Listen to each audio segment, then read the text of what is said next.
The ocean is as mysterious as it is endless. Beneath its waves lie stories that defy explanation, true stories that will leave you questioning what we really know about the deep, like underwater ruins so precise they couldn't possibly be natural ships that vanish without a trace, leaving behind nothing, not even a whisper of what happened. And the deepest blue hole in the ocean, a place so dark and uncharted we've barely begun to scratch the surface. What's down there, these aren't legends or myths. They're all real and they're all unsolved, so get comfortable, grab a snack, and join me as we dive into the unknown. The deeper we go, the stranger it gets. Let's get started. Our stories today begin in 1986 when a local diver exploring off the coast of Japan came across something he couldn't explain: massive stone structures lying silently on the ocean floor. At first it looked like the ruins of an ancient civilization, but experts disagreed. Were they natural formations shaped by the sea or evidence of a lost chapter in human history? This is the story of the Yonaguni Monument, one of the most fascinating underwater mysteries ever discovered. The story of the Yonaguni Monument begins in a place of serene as it is remote the waters off Yonaguni Island, part of Japan's Okinawa prefecture. Yonaguni is the kind of place where the modern world feels far away, surrounded by turquoise waters and rugged cliffs.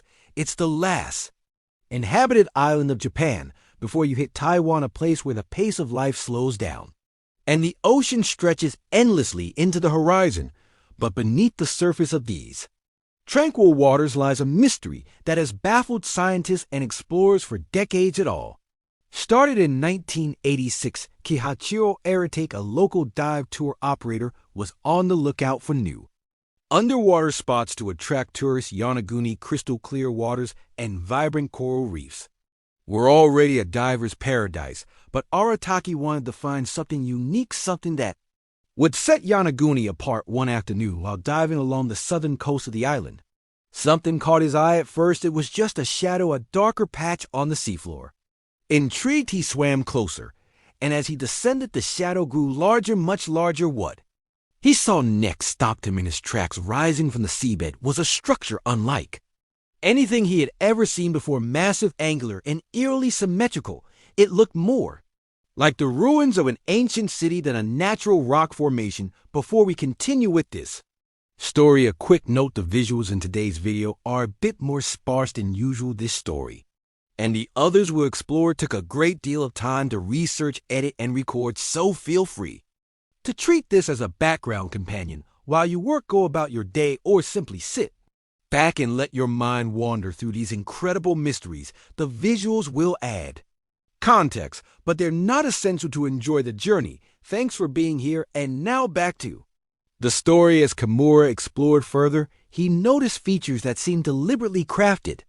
There were what appeared to be wide stairs leading to elevated platforms, corridors carved into the rock, and even holes that resembled doorways or windows. One section of the structure, known as the turtle, looked like a giant sculpture of a sea turtle resting on a pedestal. Kimura became convinced that these features were man-made, created by a civilization that predated recorded history.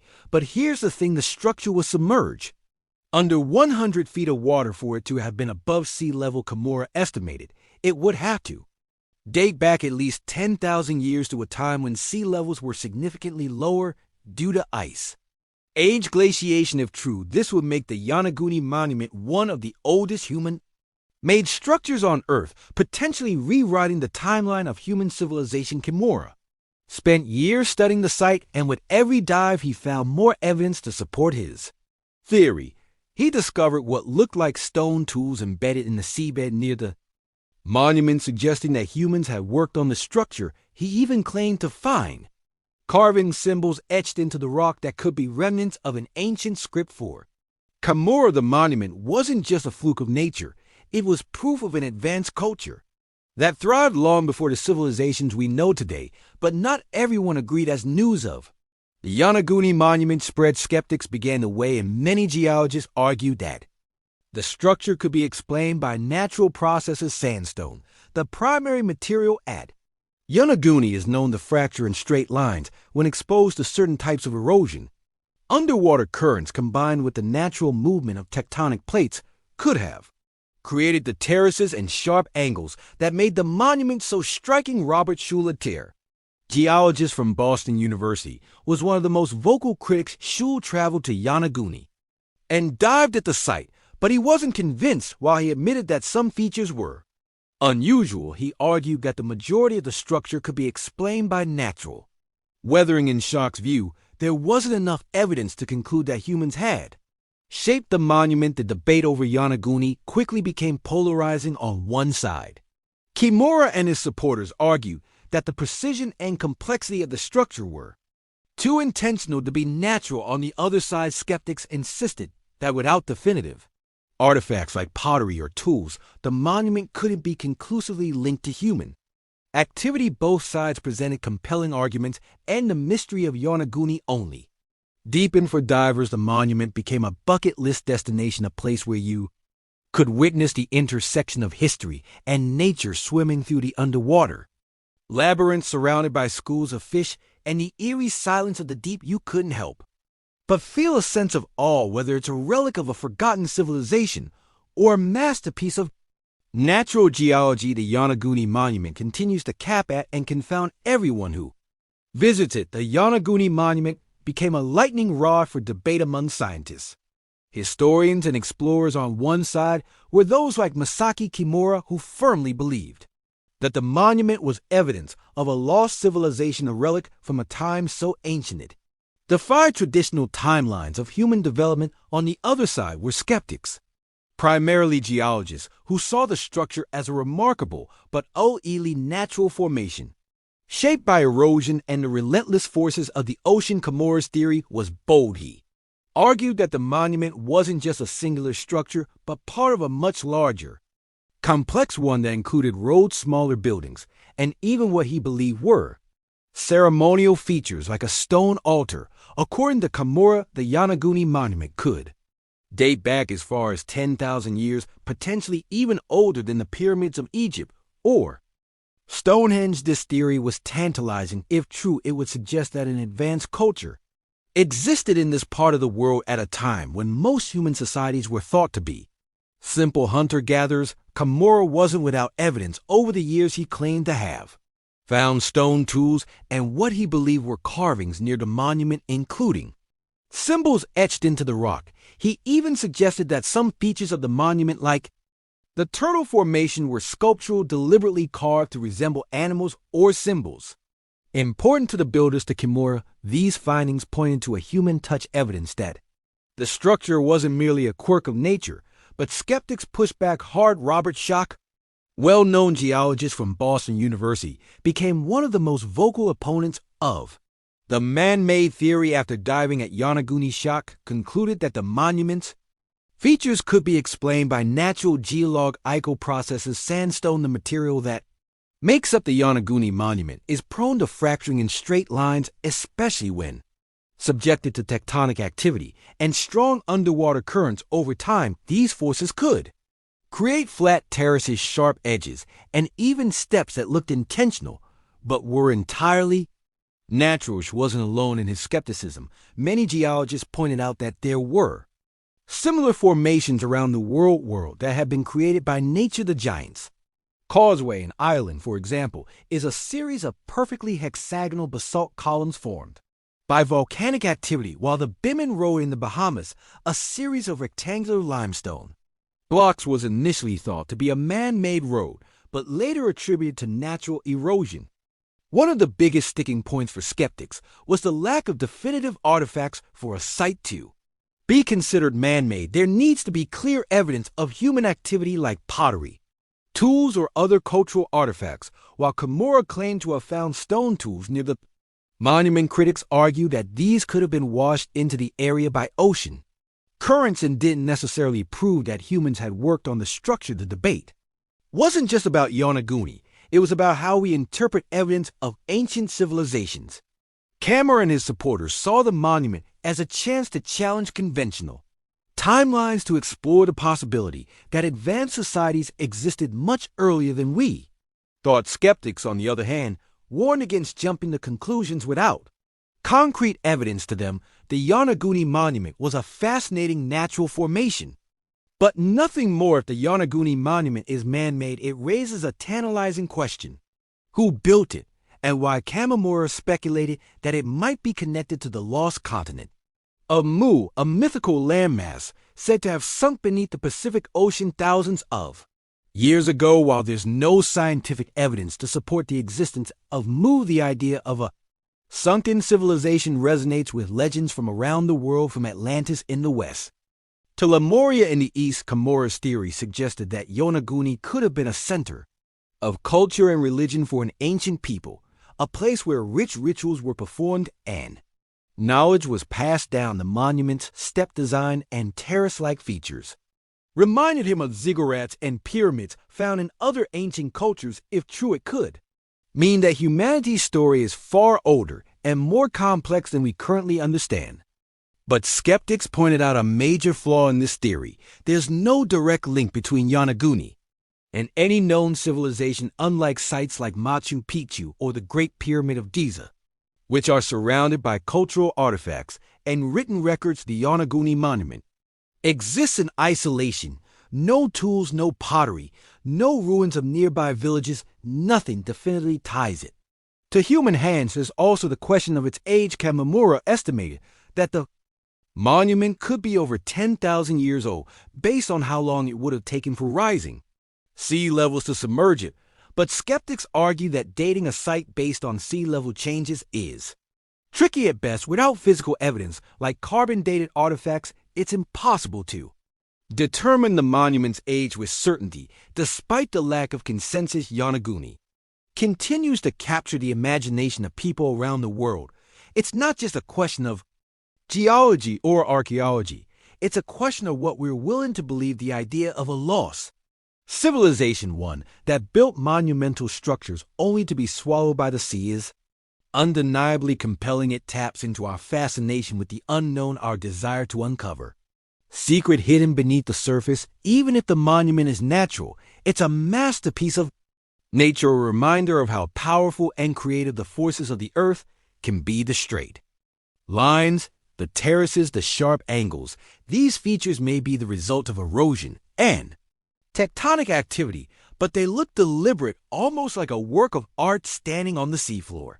Surrounded by the monument's imposing walls and platforms, it's easy to see why so many divers have been captivated by its mystery. In the end, the Yonaguni Monument remains an enigma. Is it a forgotten relic of an ancient world, a testament to human ingenuity lost to time, or is it a natural wonder shaped by the ocean's relentless hand over millennia? The answer for now lies somewhere beneath the waves, waiting to be discovered. The mystery of the Yonaguni Monument leaves us with more questions than answers. Is it the work of an ancient civilization or simply nature's masterpiece? Either way, it's a story that reminds us how much of our world remains unexplored, how many secrets still lie beneath the surface. What do you think, man-made or natural? Let me know in the comments below. Now on to the next story, Story 2. The disappearance of the MV Joyita from the submerged mysteries of the Yonaguni Monument, where ancient secrets lie carved beneath the waves. We now turn to the open waters of the Pacific, where an entirely different kind of enigma unfolded. It's the story of the MV Joyita, a ship that disappeared without a trace, only to reappear weeks later. Abandoned and shrouded in questions, what happened to its passengers and crew? Why was the ship left adrift miles off course? And what clues did this ghostly vessel leave behind? Let's dive into the haunting mystery of the MV Joyita. In October 1955, the MV Joyita set sail from Samoa on what should have been a routine voyage. The ship, once a luxurious private yacht, had become a reliable workhorse course in the South Pacific, fleeing passengers and cargo between islands. But when Joyita failed to arrive at its destination, a massive search effort was launched. Weeks later, the ship was found drifting over 600 m off course with no crew, no passengers, and no explanation. What happened aboard the MV Joyita? Why did its crew vanish? And why was the ship left to wander the sea like a ghost? This is the haunting mystery of the why. In the early 1950s, the South Pacific was a world apart, vast, remote, and dotted with small islands connected by trade Routes that crisscross thousands of miles of open ocean for the people living in these isolated communities. The sea wasn't just a lifeline, it was their highway, their livelihood, and sometimes their greatest threat amid this expanse of blue was the MV Joyita, a vessel with a storied past originally built in 1931 as a luxurious private yacht for a Hollywood director. The Joyita, meaning little jewel in Spanish, had once been the epitome of glamour, but by the 1940s, its glory days were over during World War II.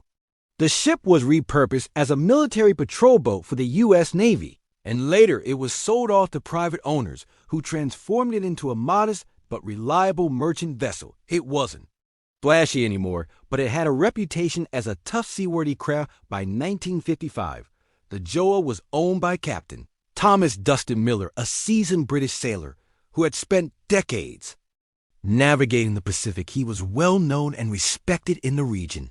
A man with a deep understanding of the ocean's dangers and its unpredictable moods. If anyone could safely pilot a ship through these waters, it was Captain Miller. On October 3, 1955, the Joyita departed from the port of Apia in Samoa, bound for the Tokala Islands, about 270 mi to the north. It was a routine voyage expected to take no more than 2 days. On board were 25 people, including 9 crew members, 16 passengers, and a cargo of medical supplies, food, timber, and other goods for the remote islands. Among the passengers was Dr. Alfred Dennis, a respected physician traveling to Tokala to perform surgery. His presence was a passenger's testament to the importance of the voyage. In such remote communities, access to medical care was rare, and often a matter of life and death. Spirits were high as the Joyita left Apia. The weather was calm, the sea steady, and there was no indication that anything would go wrong.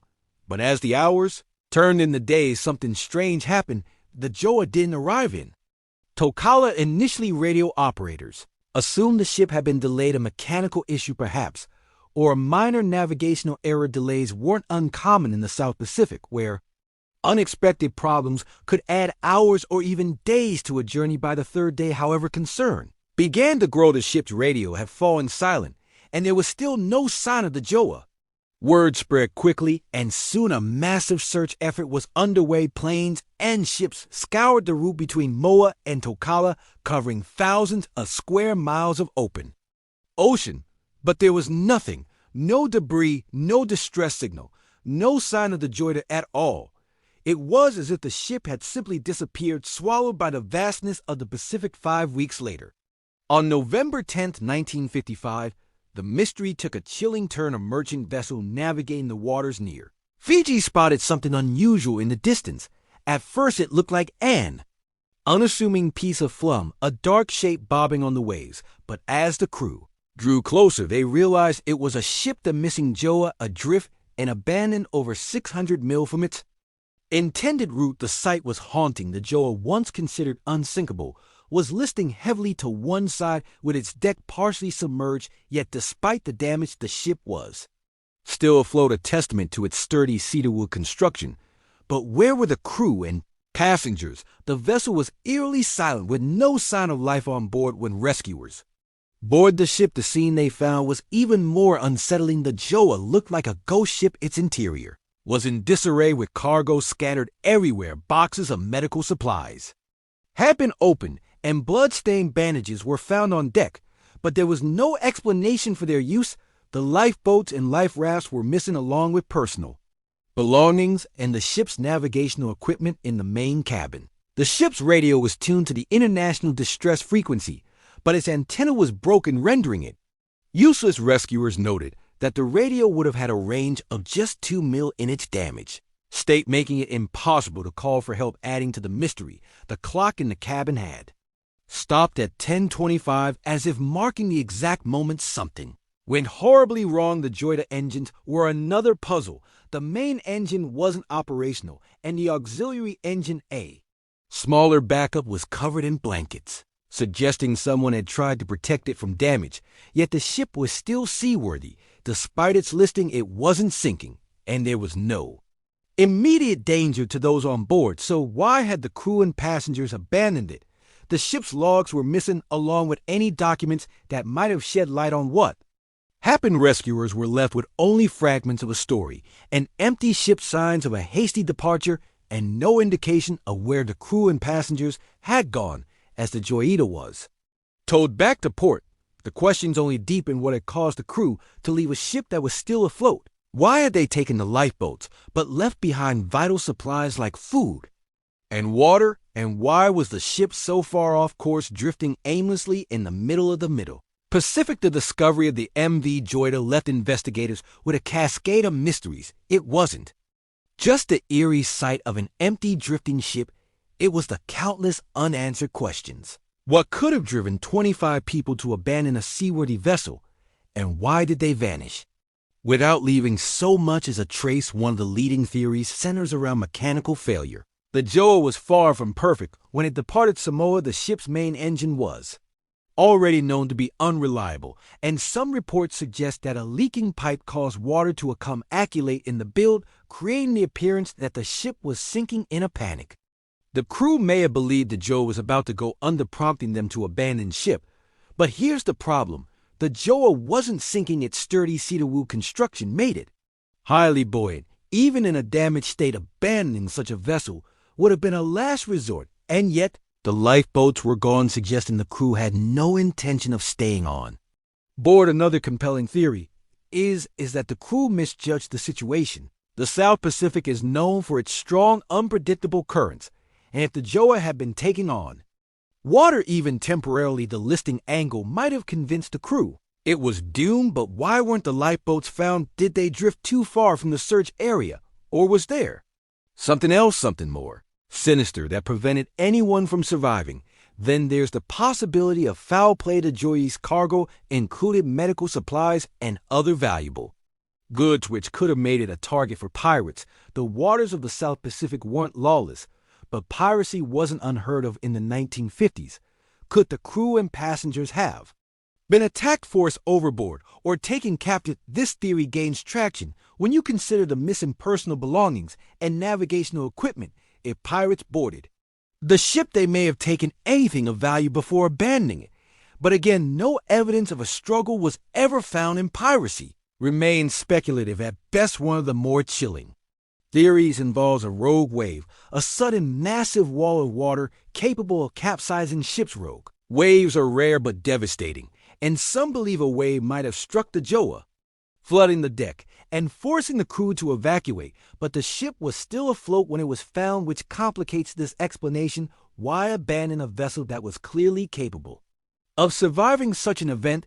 And then there are the stranger ideas. Some have suggested that the crew might have encountered something unexplainable, a phenomenon so terrifying that they felt compelled to flee. Stories of ghost ships and sea monsters have haunted maritime lore for centuries, and while there's no evidence to support such theories, they speak to the enduring fear of the unknown. The Pacific Ocean is vast and mysterious, and the idea that the Joyita could have encountered something beyond our understanding isn't entirely dismissible. Finally, there's the haunting possibility that we may never know what happened. The ocean is an unforgiving place, and its ability to erase evidence is unmatched. Whether the crew succumbed to dehydration, storms, or even internal conflict, the lack of physical evidence leaves U.S. with nothing but speculation. The Joyita, like so many ghost ships before, it carries its secret to this day. The story of the MV Joyita didn't end with its discovery. In fact, its legacy only deepened as the ship was salvaged and returned to service. But for many, the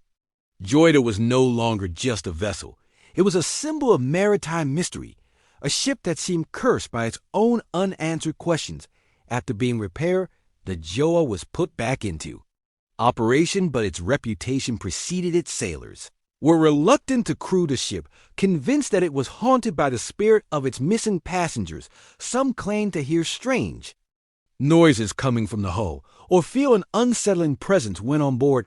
Whether these accounts were genuine or simply fueled by the ship's eerie history, they added another layer of intrigue to the Joy story. The ship eventually fell into disrepair and was abandoned. Once more, this time intentionally left to rot, the Joyita became a relic of its own mystery, a physical reminder of the day it was found drifting in the Pacific, empty and unexplained. But the legacy of the Joyita isn't just about its haunting presence. it's also a reminder of the vastness and unpredictability of the sea. Even in an age of advanced technology and modern navigation, the ocean remains a place where mysteries unfold, where entire ships can vanish, and where answers are often out of reach for maritime historians and enthusiasts. The Joyita is a case study in the unknown. It's a story that challenges our understanding of human behavior, mechanical failure, and the raw power of nature. How do you explain a ship that was still afloat yet completely abandoned? How do you account for 25 people who disappeared without a trace? And how do you reconcile the eerie details, the stop clock, the blood stains, the missing equipment, with the absence of any definitive answers for the people of the South Pacific? The Joy is more than just a mystery. It's a cautionary tale, a story of how even the most routine journeys can take a turn for the unexplainable. It's a reminder to respect the sea, to acknowledge its power and its ability to keep its secrets. And so the Joa remains one of the ocean's most enduring enigmas. Its story has inspired countless theories, sparked debates among experts, and captured the imaginations of those who dare to wonder what really happened that fateful day in 1955. But like all great mysteries, the Joe's tale is as much about what we don't know as it is about what we do as the ship fades into history. Its legacy lives on a ghost ship that continues to haunt the waters of the Pacific. A vessel forever tied to the mysteries of the deep, the MV Joyita may have been abandoned, but its story will never be forgotten. Story 3, The Mystery of the Challenger Deep. The MV Joe's ghostly tale reminds us of just how much we don't know about the ocean, even on the surface. But what about the places far below where the light of day has never reached, and where mysteries take on an entirely different dimension? One such place lies in the Western Pacific, a realm so extreme and remote that only a handful of humans have ever dared to venture there. It's the Challenger Deep, the deepest known point in the ocean, located within the Mariana Trench. But the story doesn't end with depth alone. The Challenger Deep is surrounded by mysteries that have confounded scientists for decades, including unexplained sounds recorded in the Mariana Trench, sounds that hint at something strange lurking in the abyss. Let's dive into the unfathomable depths of the Challenger Deep and the eerie enigma of the trench itself. The ocean is vast, covering more than 70% of the Earth's surface, but its greatest secrets lie in the deep. The Challenger Deep, as the deepest point on Earth, plunging nearly 7 miles beneath the surface of the Pacific Ocean, that's deeper than Mount Everest is tall. It's a place so hostile and remote that we've explored it less than we have the surface of the moon. But what lies at the bottom of this abyss? What thrives in a world where temperatures hover just above freezing? Pressure is over 1,000 times greater than at sea level, and darkness reigns eternal. And then there are the strange sounds. Recordings of unexplained noises emanating from the Mariana Trench. Are they natural phenomena, or do they point to something we can't yet comprehend? This is the story of the Challenger Deep and the Mariana Trench, a journey into Earth's final frontier. The Challenger Deep lies at the southernmost tip of the Mariana Trench, a feature so remote and mysterious that for centuries it was little more than a blank spot on our maps. Stretching nearly 1,500 miles long and plunging almost 36,000 feet beneath the surface, the trench represents one of the most extreme environments on Earth. This is a place where the crushing pressure is over 1,000 times greater than at sea level. Temperatures hover near freezing and sunlight never penetrates. It is the ocean's version of outer space, a hostile alien world where life shouldn't exist and yet somehow manages to thrive. To understand just how deep the Challenger Deep is, let's put it into perspective. At its maximum depth, it's nearly 7 miles below the ocean's surface. That's deeper than Mount Everest is tall by more than a mile. Imagine standing at the summit of Everest, gazing out at the world below. And then imagine sinking all of that distance into the cold, dark ocean. That's the Challenger Deep. The trench itself is a product of tectonic forces, where the Pacific Plate is slowly sliding beneath the smaller Mariana Plate in a process known as subduction.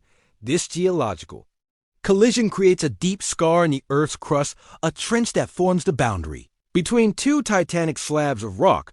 But while scientists have studied the formation of the trench and its broader structure, the Challenger Deep remains one of the least explored places on the planet. It wasn't until relatively recently in human history that we even knew the Challenger Deep existed. The trench was first identified in 1875 during the voyage of HMS Challenger, a British research ship tasked with exploring the world's oceans. Using a weighted rope, the crew measured the depth of the trench and found it to be far deeper than anything they had encountered before. This discovery marked the beginning of our fascination with the Mariana Trench and its deepest point, which would eventually be named in honor of the ship that first measured it.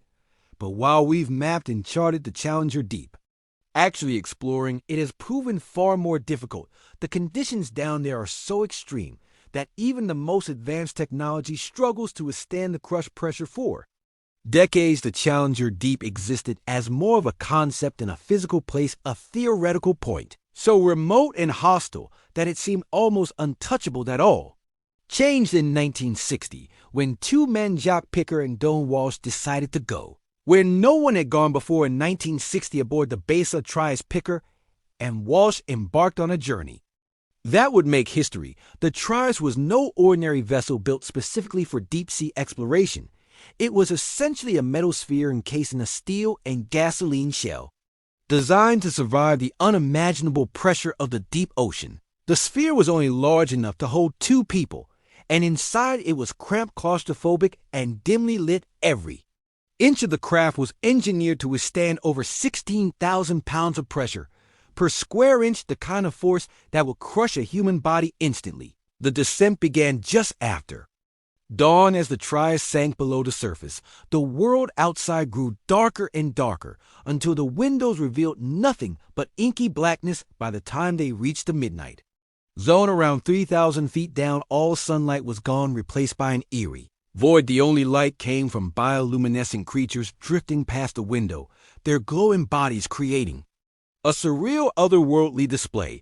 But the deeper they went, the less life they encountered. At around 30,000 feet, the walls of the Trias began to creak and groan under the immense pressure. For Purd and Walsh, the sounds were unnerving, a constant reminder of just how fragile their craft was in the face of the deep ocean's crushing force.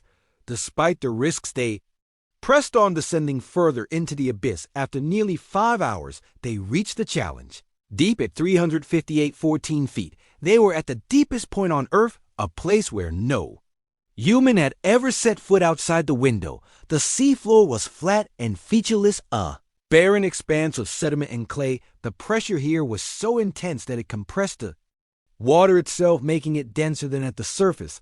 The two men spent just 20 minutes at the bottom. Peering into the void, to their amazement, they spotted what appeared to be a flatfish swimming along the seafloor. This discovery was groundbreaking, as it suggested that life could exist in one of the most extreme environments on the planet.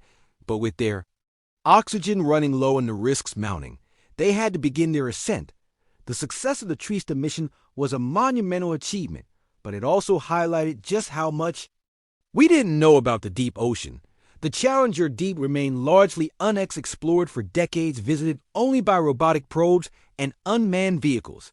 It wasn't until 2012, over 50 years later, that filmmaker James Cameron made his own descent into the Challenger Deep. Aboard the deep-sea Challenger, Cameron's mission was as much about science as it was about storytelling. He spent hours at the bottom capturing footage of the seafloor and collecting samples for scientific analysis. Unlike Purd and Walsh, who had to rely on OB observation alone, Cameron had high-tech cameras and advanced sensors, allowing him to document the alien-like world of the Challenger Deep in unprecedented detail. What he found was both fascinating and humbling. The seafloor was littered with strange, translucent creatures, cucumbers, amphipods, and microbial mats that adapted to the extreme conditions of the trench. These organisms thrive in total darkness, surviving on chemical reaction rather than sunlight. For Cameron, the experience was transformative, a reminder of just how little we understand about the ocean and its hidden depths.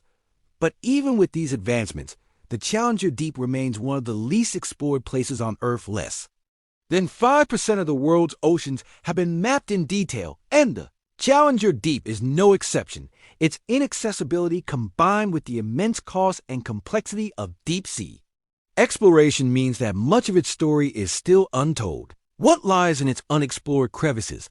Are there life forms waiting to be discovered or geological phenomena that could reshape our understanding of the planet? For now, the Challenger Deep remains a frontier, a place where science and mystery coexist in perfect balance. The Challenger Deep is a stark reminder of just how much of our planet remains unexplored, a world that's dark, alien, and infinitely mysterious. But the Challenger Deep is just one part of the Mariana Trench, a place where the boundaries of human understanding are constantly tested. Stretching over 1,500 mi across the western Pacific, the trench is a vast, shadowy canyon filled with extremes, crushing pressure, bone-chilling temperatures, and geological phenomena that defy comprehension. Yet, for all its harshness, the trench has not been silent in recent years. Scientists have captured a series of eerie sounds emanating from its depths. These recordings range from the faint creaks of shifting tectonic plates to the unearthly wails and hums that seem to defy explanation. What's causing these sounds? Are they natural phenomena? Or could they point to something far stranger? As we leave the Challenger Deep behind, let's turn our attention to the mysterious acoustics of the Mariana Trench and the strange signals that have puzzled scientists and sparked endless debate. The Mariana Trench is the deepest oceanic trench on Earth, a place where the rules of the natural world seem to bend. Its immense depth is matched only by its inaccessibility. The trench is so remote that even reaching its upper layers requires weeks of travel by ship. What lies beneath is a world of extremes shaped by immense geological forces. The trench is a direct result of plate tectonics, where the Pacific plate is being forced beneath the Mariana plate. This process, known as subduction, creates intense seismic activity underwater.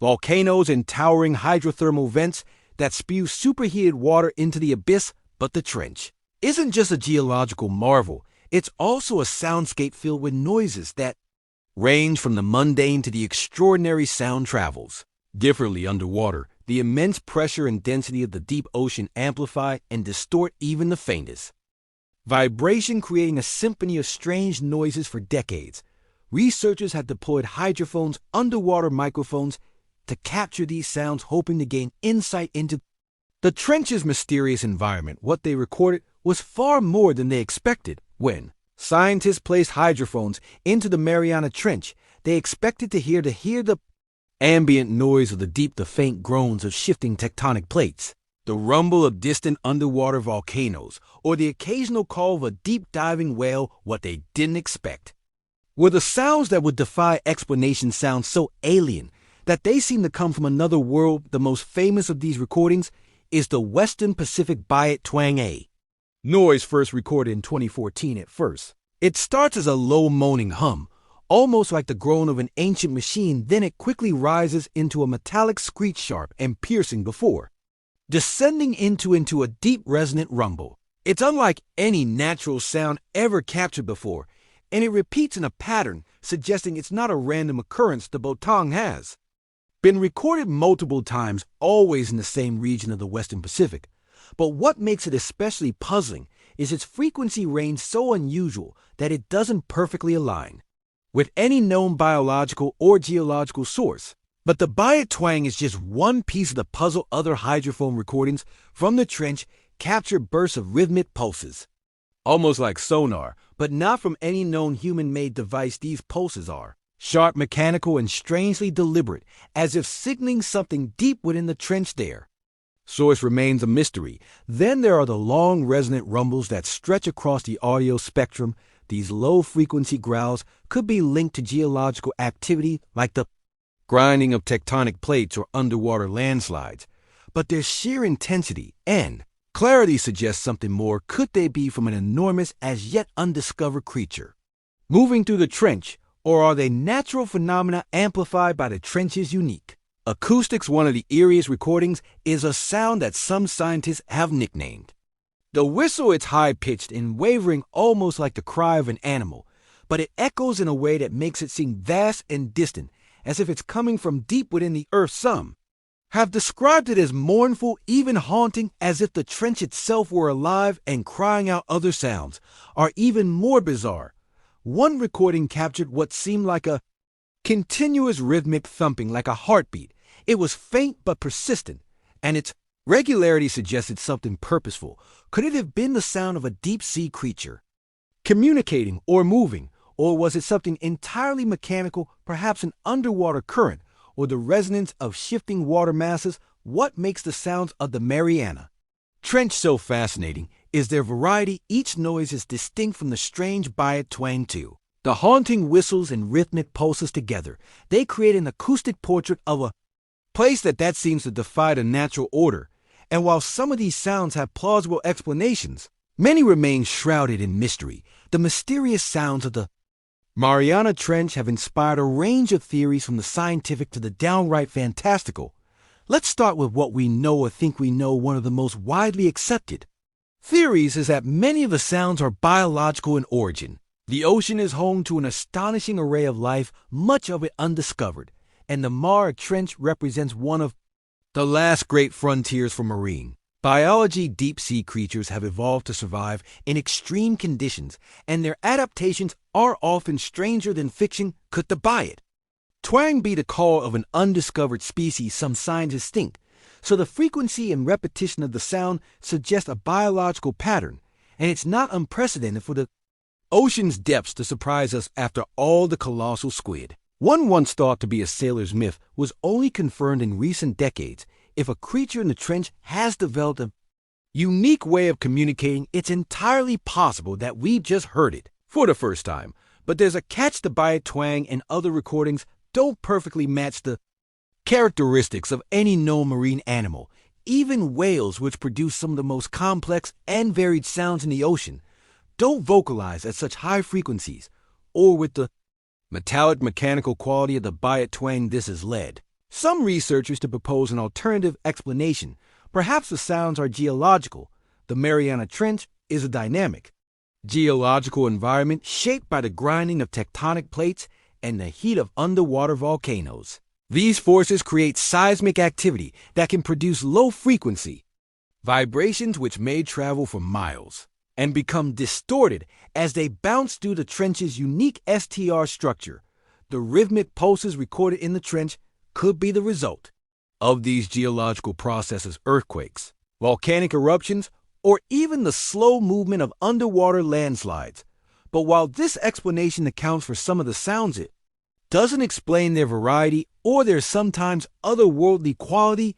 And then there are the more speculative theories. Some researchers have proposed that the sounds could be linked to unidentified underwater objects or USOs. The ocean is vast and largely unexplored, and stories of strange lights and craft seen beneath the waves are surprisingly common. Could the Bayat twang or rhythmic pulses be the result of advanced unidentified technologies operating in the trench? While there's no direct evidence to support this idea, the unexplained nature of the sounds leaves room for speculation. Others have suggested that the sounds might be the result of entirely new natural phenomena. Processor weave, never observed or understood before. The deep ocean is a place of extremes where pressure, temperature, and chemistry interact in ways that are difficult to replicate on the surface. Could the strange sounds be the acoustic signature of these interactions? It's a possibility that excites scientists and deep-sea enthusiasts alike. Finally, there's the idea that the sounds might hint at something far larger and more profound, found in undiscovered ecosystem, a new class of life, or even geological features that rewrite our understanding of the planet. The Mariana Trench is a place where the boundaries of science and mystery blur, and each new discovery raises more questions than answers. But for all the theories and speculation, one thing is certain: the sounds of the Mariana Trench are a reminder of how little we truly know about our planet. They're an invitation to explore, to push the limits of technology and understanding, and to keep asking questions about what lies beneath the waves. As we listen to these strange noises, we can't help but wonder what else is out there waiting to be discovered. Story 4. The sunken city of Heracleion. The Mariana Trench and its enigmatic sounds remind us of just how vast and mysterious the world beneath the waves truly is from the deep dark recesses of the ocean, where pressure and isolation rule. Return to another watery mystery, this one much closer to the surface, but no less intriguing. Imagine a city bustling with life, its streets filled with merchants' temples, standing tall and in boats gliding through a maze of canals, then one day it vanishes swallowed by the sea. Lost to time for over 1,000 years, this is the story of Heracleion, an ancient city off the coast of Egypt. For centuries, its existence was debated. Was it real or just a legend? But in 2000, archaeologists made an incredible discovery. The city of Heracleion was not only real, but it had been lying beneath the Mediterranean Sea all along. How did it end up there? What secrets does it hold? And what can its story teach us about the delicate balance between civilization and nature? Let's dive into the lost city of Heracleion and uncover its forgotten past. The story of Heracleion begins as a whisper in the pages of ancient history. For centuries, it existed more as a legend than a tangible place described in the writings of Greek historians. Like Herodotus, they spoke of a thriving city located at the mouth of the Nile, a bustling hub of commerce and culture known by two names, Thonis to the Egyptians and Heracleion to the Greeks. According to these accounts, Heracleion was no ordinary city. It was a gateway to Egypt, a place where Mediterranean merchants docked their ships and paid tribute to the gods before entering the great kingdom. Beyond, Heracleion was said to be a place of immense wealth and significance, filled with grand temples, vibrant markets, and thriving harbors. One of its most notable landmarks was a colossal temple dedicated to Amun-Garb, a god worshipped by both Egyptians and Greeks. This temple, Herodotus claimed, was the beating heart of the city, a place where priests performed sacred rituals and citizens gathered to honor their gods. But even as Heracleion flourished, it was shrouded in mystery. Ancient texts hinted at a city built on precarious ground, where the land itself seemed to tremble beneath the weight of its grand structures. Some spoke of floods and rising waters that threatened to swallow the city, whole others described earthquakes that shook the Nile Delta, sending tremors through the foundations of temples and homes. These tales of instability seemed to foretell a dark fate by the Middle Ages. Heracleion had vanished, its name faded from maps, its streets forgotten for centuries. Scholars debated whether it had ever existed at all. Some believed it was a myth, a theory of ancient storytellers.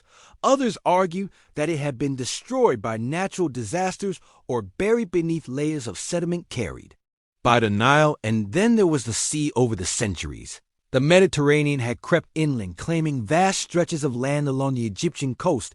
If Heracleion had existed, some thought it might now lie beneath the waves, a lost city swallowed by the ocean. But with no definitive evidence, Heracleion remained a mystery, its story locked away in the depths of time. That all changed at the turn of the 21st century in 2000. A French underwater archaeologist named Frank Gidio embarked on a mission to uncover the secrets of Egypt's ancient coastline using advanced sonar and magnetic imaging technology. Gal and his team began mapping the seabed near the modern city of Alexandria. It was an ambitious undertaking, a search for something that might not even exist. What they found would rewrite history beneath 30 feet of murky water buried under layers of silt and sand lay the ruins of Heracleion. It was real, and it was more extraordinary than anyone could have imagined. Imagine descending into the Mediterranean Sea, the sunlight fading above you as the water grows colder and darker. Visibility is poor, the seabed hidden beneath layers of mud and debris. Then out of the MC, you see it, the remnants of an ancient city. Its once grand structures now resting on the ocean floor. For Frank Gio and his team, the discovery of Heracleion was like stepping into a time capsule. As they carefully excavated the site piece by piece, a picture of the lost city began to emerge. The first objects they uncovered were massive statues, their features still remarkably intact after centuries underwater. Some stood over 16 feet tall, their stone faces staring silently into the depths. These statues, carved from granite, had once adorned the city's temples and public spaces. Now they lay scattered across the seabed, toppled by whatever force had claimed the city. The archaeologists also found evidence of Heracleion's extensive canal system. Unlike most ancient cities, Heracleion wasn't built on solid ground. It was constructed on a network of Islands connected by waterways, much like Venice, these canals allowed ships to navigate through the city, bringing goods from across the Mediterranean and beyond stone anchors. Boat fragments and mooring rings found at the site hinted at the city's role as a major port of place. Where trade and travel converged, one of the most extraordinary discoveries was the remains of the Temple of Amun-Garb, the city's spiritual center. This temple had been a focal point for both Egyptians and Greeks, a place where pilgrims paid tribute to the gods. Before embarking on their journeys, the archaeologists uncovered colossal columns, intricate carvings, and ceremonial artifacts, including gold amulets and offerings to the gods. The scale and craftsmanship of the temple were astonishing, a testament to the city's wealth and religious importance. But Heracleion wasn't just a religious hub, it was also a thriving commercial center. Among the ruins, the team discovered coins weights and shipping logs, evidence of the city's bustling economy. These artifacts revealed that Heracleion had been a crossroads of trade, where goods like gold, spices, and textiles flowed between Egypt and the Mediterranean world. The city's markets must have been a sight to behold, filled with merchants and goods from distant lands. Perhaps most haunting were the remnants of daily life. The archaeologists uncovered household items like pottery tools and even food containers preserved in the sediment that had buried the city. These artifacts offered a glimpse into the lives of ordinary people, fishermen, traders, and families who had once called Heracleion home. It was a world frozen in time, a city caught in its final moments before disaster struck. As the archaeologists continued their work, they uncovered more clues about Heracleon's fate. The ruins bore signs of subsidence, where the ground beneath the city had gradually sunk over time, combined with rising sea levels. And the betrayals and the ruins bore subsidence, where the ground beneath the city had gradually sunk over time, combined with rising sea levels. And the shifting coastline. This process may have doomed Heracleion, causing it to slowly disappear beneath the waves. Some evidence also pointed to a catastrophic event like an earthquake or a tsunami that could have dealt the final blow. But for all the answers the ruins provided, they also raised new questions. What exactly had caused the city to sink? How had its people reacted as the waters rose? And what other secrets might still be hidden beneath the seabed, waiting to be uncovered? The rediscovery of Heracleion was more than just an archaeological triumph. It was a window into the past, a reminder of how civilizations can rise and fall in the face of nature's power. As Frank Gio and his team pieced together the story of the lost city, they revealed not only its grandeur, but also its fragility, a testament to the delicate balance between human ambition and the forces of the natural world. The rediscovery of Heracleion provided stunning answers to questions about its existence, but it also ignited a wave of speculation and curiosity about how such a significant city could vanish beneath the waves. While the archaeological evidence offers some clues, the precise series of events that led to Heracleion downfall remains a mystery. Let's explore the prevailing theories and some of the more intriguing possibilities. One of the most widely accepted explanations is that Heracleion succumbed to subsidence. The Nile Delta, where the city was located, is composed of soft-water log sediment, far from the most stable foundation for heavy stone structures. Over time, the weight of the city's buildings, combined with the natural compaction of the delta's soil, may have caused the ground to sink. Archaeologists have discovered signs of subsidence at the site, including slanted foundations and collapsed walls. The slow sinking process would have been imperceptible at first, but devastating over the decades as more and more of the city disappeared beneath the water. Adding to the problem was the rise of the Mediterranean Sea between the time of Heracleion peak and its eventual collapse. Sea levels in the region rose significantly. This gradual but relentless encroachment of water would have flooded low-lying areas and eroded the city's infrastructure, making it increasingly vulnerable to disaster. But there's evidence to suggest that Heracleion didn't simply fade away. Some researchers believe the city was struck by a catastrophic event, such as an earthquake or a tsunami. The Eastern Mediterranean is a seismically active region, and ancient records describe powerful earthquakes Quakes that shook the area. A major quake could have destabilized the already fragile ground beneath. Heracleion causing buildings to collapse and entire sections of the city to sink. Tsunamis are another possibility. The combination of an undersea earthquake and a sudden displacement of water could have unleashed massive waves that inundated the city, sweeping away structures and flooding its canal. Tsunami deposits have been found in other parts of the Mediterranean, and it's possible that Heracleion was one of their victims. Beyond these natural explanations, some theorists have proposed more unconventional ideas. Heracleion's status as a religious and cultural hub has led to speculation that its downfall might have had a spiritual dimension. Ancient inscriptions found at the site reference rituals performed to appease the gods, including offerings and prayers to prevent disasters. Could the city's destruction have been seen as divine punishment? While there's no direct evidence to support this idea, it adds an intriguing layer to the story. Then there's the mystery of Heracleion. Disappearance from history. After the city sank, its existence seemed to fade from memory. Was this simply because it was no longer accessible, or was there an intentional effort to erase it from the record? Some scholars have speculated that Heracleion fall coincided with shifts in political or religious power, leading to its story being overshadowed by other cities like Alexandria. The fact that it took over 1,000 years to rediscover the city raises questions about how easily history can be lost and how much of it remains hidden beneath the sea. But perhaps the most tantalizing mystery is what we still don't know about Heracleion. The underwater site covers an area of over 40 square miles, and much of it remains unexplored. What secrets might still be buried in the mud and silt? Could there be undiscovered artifacts, inscriptions, or even entire sections of the city waiting to be found? The possibilities are endless, and each new discovery has the potential to rewrite what we know about this ancient metropolis. The rediscovery of Heracleion wasn't just an archaeological achievement. It was a moment that brought the past back to life for over a millennium. The city had been buried beneath layers of sediment and water, its existence reduced to a fragment of legend. But now, thanks to Frank Gidio and his team, Heracleion has resurfaced, offering a glimpse into a lost world. The ruins themselves are a testament to the resilience of human craftsmanship.